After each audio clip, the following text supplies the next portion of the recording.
آپ کا ایک بار کا تبسم کسی کی نسلوں کی سدھار کا باعث بن سکتا ہے، اور ایک بار کا منہ چڑھانا، منہ پھلانا، یہ کسی کی نسلوں کو برباد کر سکتا ہے۔ جی ہاں، جیسے کوئی نیا اسلامی بھائی آیا، بالکل انجانا، گھبرا رہا ہے کہ یار میں تو اجنبی ہوں، ماڈرن ہوں، یہ سارے مولانا ہے، پتہ نہیں میرے ساتھ کیا سلوک ہو، شوق ہے دین کا آ گیا۔ اب اگر آپ اس کے سامنے دیکھ کر مسکرائیں، ماشاءاللہ ماشاءاللہ، اس طرح آپ کریں، 12 سے خون نہیں بڑھ جائے گا اس کا؟ یار ایسا لگتا ہے کہ کم از کم ایک میرے کو جانتا ہے، یہ جانتا ہے، حالانکہ آپ نہیں جانتے، اور پھر آپ اس سے ملیں جلیں اور اس کو محبت دیں، تو یہ نہیں ہو سکتا کہ کل یہ آپ کو بھی آئندہ کل مدنی حلیے میں نظر آئے اور مدنی قافلے کے ساتھ اٹھا کر سامان قافلہ، زاد قافلہ چل پڑا ہو۔ نہیں لگتا آپ کو؟ یہ سارے ہی تو تقریباً ماڈرن تھے، یہ سارے اس مدنی حلیے میں تھوڑی پیدا ہوئے، آخر کسی کی مسکراہٹ نے تو کام دکھایا ہوگا۔ تو اس لیے مہربانی کر کے اب مسکرانا سیکھیے۔ اب اس کے لیے ظاہر ہے کوئی وہ الگ سے درجہ تو قائم نہیں کیا جائے گا، یا کلاس تو نہیں لگائی جائے گی کہ چلو بھائی مسکرانا سیکھو، آئیے مسکرانا سیکھیں، ایسا تو کوئی ہو نہیں سکتا۔ تو اب یہ کہ میں نے جو عرض کر دیا تو یہ یاد رہنا ضروری نہیں ہے، آپ کو پریکٹس کرنی پڑے گی، زبردستی مسکرانا پڑے گا، یاد آ جائے تو بس مسکرانا شروع کر دیا۔ امیر سنت کی ملاقات مدنی چینل پر دیکھتے تو انشاءاللہ، اور یہ خود مدنی مذاکرہ بھی یہ ہے، کیونکہ یہ بھی ایک ہمارے سامنے یہ جو کچھ ہے، مجھے ابھی باپا واقعہ یاد جو بیان کر رہے تھے، وہ خود ایک واقعہ یاد آ گیا، اور اس میں ایک بڑا دلچسپ وقت وہ موقع وہ تھا منظر۔ ایک مرتبہ میرے اپنی ذات کا واقعہ ہے، ہفتہ وار اجتماع ایک رسالہ نیا آیا نا مقتدی المدینہ سے، تو اور وہ رسالہ نیا آیا تو میں وہ رسالہ لیا نیا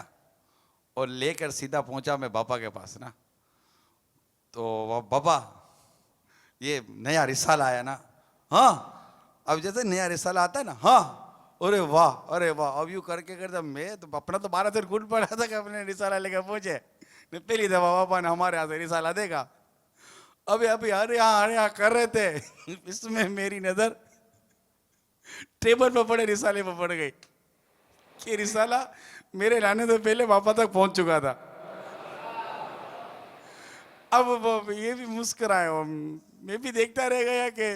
اب کوئی اور ہوتا تو کیا کرتا، میں جیسے رسالہ لا کر دیتا نا، یہ رسالہ آ گیا، ہاں ہاں ہاں مجھے مل گیا، اب میرا منہ اتنا سا ہو جاتا کہ اب یار پہلے سے پہنچا ہوا ہے۔ خوشیاں بکھیرنی چاہیے، ہم غم زدہ رہتے ہیں، اگر غموں سے نکلنا ہے تو لوگوں کو خوش رکھنا سیکھیے۔ یہ کہ میرے ایسا کئی بار ہوا ہے کہ ایک ہی خبر میں کئی افراد سے سنتا ہوں، اور کوشش ہوتی ہے کہ اس کو یوں لگے کہ میں نے ہی یہ خبر پہلے پہنچائی ہے سب سے۔ اگر میں بولتا ہوں ہاں ہاں یہ تو میرے کو پتہ ہے، ہاں برابر پتہ ہے، اور اس کی ناک کٹ جائے گی بیچارے کی۔ اچھا، ایک تو اس کا وہ دل تھوڑا ہوگا، دوسرا یہ کہ آئندہ واقعی یعنی کہ یہ خبر دینا بھی چاہے گا کوئی میرے کام کی ہوگی تو یہ پھر دے گا نہیں کہ ارے اس کو تو پتہ چل جاتا ہے پہلے سے ہی، یہ نقصان ہوگا۔ تو یعنی کہ یہ سائیڈ پروفٹ یہ ابھی بیٹھے یاد آیا، ورنہ یہ کہ مقصود دل جو یہ ہوتی ہے کہ اس کا دل خوش ہو، یار بیچارہ اب اتنے جوش میں آ کر، کیونکہ میرے کو جب خبر کوئی سناتا ہے نا بعض اوقات بڑا جوش میں ہوتا ہے، یا کوئی کتاب کی خبر دے یا رسالے کی خبر دے پرجوش انداز ہوتا ہے، رسالہ آ گیا رسالہ، اب میں بولا یار میرے کو پتہ ہے یہ دیکھ، اب وہ کچھ نہیں بولے گا لیکن دل تو ٹوٹ جائے گا نا اس کا۔ تو یہ ایک حکمت عملی ہے جو بس اللہ کی عطا سے کسی کو مل جائے، ہمیں مل جائے، اللہ کرے کہ ہم مسلمانوں کے دل خوش کرنے والے بنے، یہ مفت کا ثواب، اس میں کوئی خرچہ بھی نہیں ہوتا۔ تو اسی طرح کوئی خبر بھی دے نا تو اس کو تسلی نہیں، اسی طرح کوئی روایت سنائے، حکایت سنائے تو اس کو بولنے دینا چاہیے، آدھے میں اس کو کاٹ دینا کہ مجھے ہاں پتہ ہے میں نے پڑھی ہے یار، میں نے 10 بار پڑھی ہے یار، کوئی نئی بات کر، تو یہ اس سے دل ٹوٹ جائے۔ موقع محل جیسا کوشش کرنی چاہیے، تو اس طرح ہم لوگوں کے دلوں میں اتریں گے، اور ہمارے گرد بہت دوستوں کا وہ ہجوم ہوگا۔ مقصود اپنی واوانی دین کا کام ہونا چاہیے۔ دعوت اسلامی کے پہلے کا قصہ یاد آیا مجھے کہ بس یہ تحدیث نعمت اور آپ کی ترغیب کے لیے عرض کرتا ہوں کہ میں فطری طور پر ملنسار واقع ہوا ہوں الحمدللہ. بہت پرانی عادت ہے میری. اب میں ملنساری کا مظاہرہ قصداً بعض اوقات نہیں کرتا ہوں کہ اگر میری لائن لگتی ہے اور کسی کو زیادہ لفٹ دے دوں نا ماشاء اللہ انشاءاللہ پھر یار وہ لائن ایک دم بریک لگ جاتا ہے, لائن آگے بڑھتی نہیں ہے. تو یوں کبھی مجبوراً بھی بریک لگانا پڑتا ہے جو میری فطرت کے خلاف ہے, مجبوراً کرنا پڑتا ہے. تو خیر ایک سے میری مطلب دوستی ہوئی, اس کے دوست بہت تھے اور وہ مجھے کہتا کہ الیاس تم سے میرے دوست زیادہ ہیں. ہاں بے تکلف دوست تھا میرا. آخر کار جب اس نے میرے ملنے والوں کے تانتے دیکھے نا, جب ایسے مواقع دیکھے کہ بھائی یہ گزر رہے ہیں تو وہ بھی سلامی دے رہا ہے, یہ بھی سلامی لے رہا ہے, تو ایک بار اس نے بول دیا کہ یار میں آ رہا الیاس, دوست تیرے زیادہ ہیں. تو عام طور پہ جو ملنسار ہوتا ہے اس سے لوگ دوستی کرتے ہیں, اس کے قریب آتے ہیں. تو اپنے نفس کے لیے اپنی ذات کے لیے گیدرنگ کرنا وہ بھی جائز ہے اگر اس میں کوئی اور معنی شرعی نہ ہو,